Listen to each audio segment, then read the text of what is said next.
some more cutting. We're gonna be just working on clear cutting an area for some food plot expansion. That is the name of the game, which is food. That is the strategy here. And this is for next season, obviously, coming up in, I don't know what it is, March, April, May, June, July, August, September. In just 7 months, deer season will be back again. So I've only got 7 months to accomplish this food goal. The clearing of this area I'd like to get done.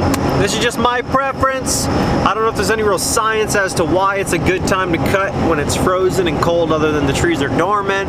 But for me personally, I always get most of my cutting done while there's snow on the ground. In other words, it's cold, it's frozen, or just in general when the trees are dormant. Even if you have some random warm days, it doesn't matter. As long as the trees are dormant, I'm in the woods cutting, whether it's clear cutting areas more for food plots or, you know, new successional growth, or it's hinge cutting to make a property line a little thicker and brushier so the neighbors can't see into my property, and so the deer have a nice barrier, a defined line of where they want to enter to have thicker, better cover to hide and to browse and to move around in the daylight and not feel like they're out in the wide open. All that being said, I love cutting when it's dormant and cold like this. The other thing is too, I hate mosquitoes.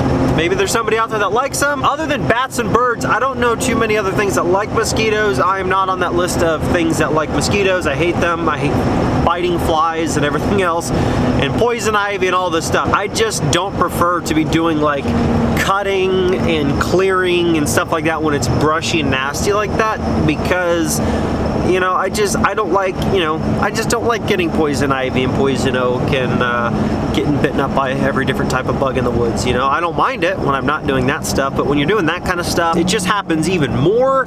And in terms of like the habitat, it's less of a stress factor on the deer when you're doing all this work right when the season ends, because what's going to happen is the deer are going to get used to your work for so many more months. If you're done doing it, let's say I'm done cutting by May, I'm not going into the woods to clear off any more areas, and I'm not hinge cutting anymore, like all that stuff's done, my tree stands are moved, then those deer are going to have all summer and early fall, right as season's starting back up, to get used to everything that I did, and I'm not back in there messing around with everything. Everything's done and set up and ready to go, and I'm just sitting back and waiting to get back in the woods, other than maybe replacing minerals and stuff throughout the summer. But in terms of big changes to the environment, I'm not going to be doing that past about May-ish. So when June 1st comes around, I'm done.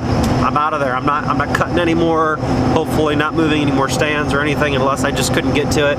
My goal is to get everything done by then, and then I'm not going back in there unless it's to restock minerals or plant a food plot. Making another attempt at getting a fire going to burn down this brush pile here. Again, while everything's still covered in snow and wet, because I feel like it'd be a better time to burn it. Struggling to get going. I'm guessing all this stuff is just a little bit damp and doesn't want to burn. We're gonna be working on dropping more trees to clear out this food plot. If you want to know our objective here and how big we're making it and all this other stuff and the details behind it, the previous video on the channel, I go through all that information. So today I'm just gonna get right into cutting and dropping trees. And if you wanna see more information, you want all the details on the plans for this location, previous video goes in depth on that, but for this one we're just gonna get to cutting, and hopefully we can get some good progress today.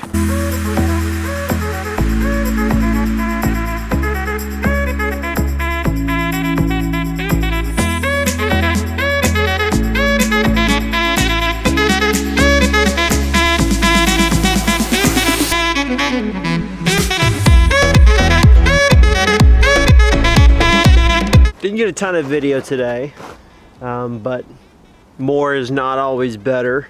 I did a lot of talking in the last one trying to explain my strategy here with this location, but I can show you what I did get done. I only got down a couple of trees though.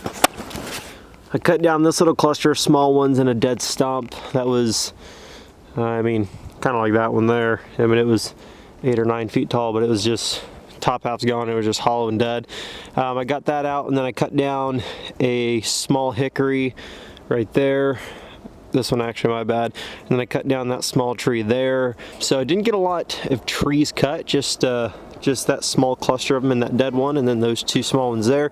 But I did get a new chain in an Oregon bar for my small steel saw. My old one was getting pretty banged up and the bar was getting kind of chewed up, and it was kind of catching my chain and it kept knocking it off the bar and stuff, even when it was tightened properly. So that helped me rip through logs a lot faster. So I thought I would take today by just stacking some heavier logs on top of that brush pile to condense it so it'll burn better when I come back.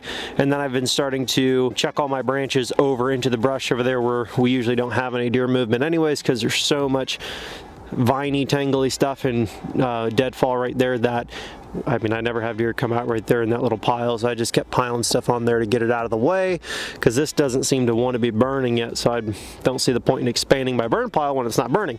And then I took my sharp chain, took my chainsaw, and then cut up all these rounds here for all this stuff.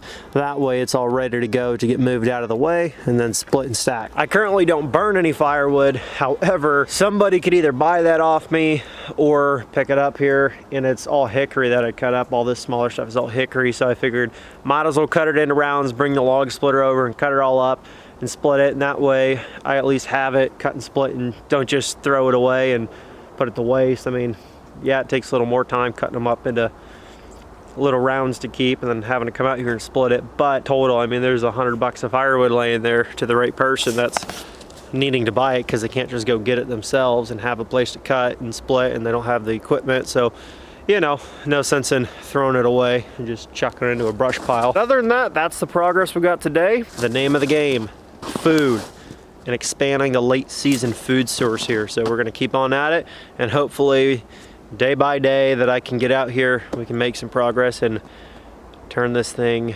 around and get some late season food in here. Lots of deer in here as it is, but there's always room to improve. When I came back here, I had a bunch of tails just right up here on the back where this food plot kind of ends, where it's currently at, and I had a bunch of tails just take off and go running back into the bedding there. So there were deer moving around out here at, you know, 4 o'clock when I was on my way out. But yeah, so I'm gonna catch you guys in the next one. Thanks so much for watching. If you haven't done so yet, subscribe, leave a like, comment down below. And if you want to, check out our truck giveaway website. We give away trucks very regularly on there. We've always got a giveaway going, and now we have detailing products, we have coffee, all sorts of gear. If you want to check out that stuff and get entered to win a cool truck while stocking up on coffee or detailing products or hats, shirts, hoodies, or other sorts of apparel, definitely give it a check. That's our main website. Thank you guys so much. I'll catch you in the next video. Peace.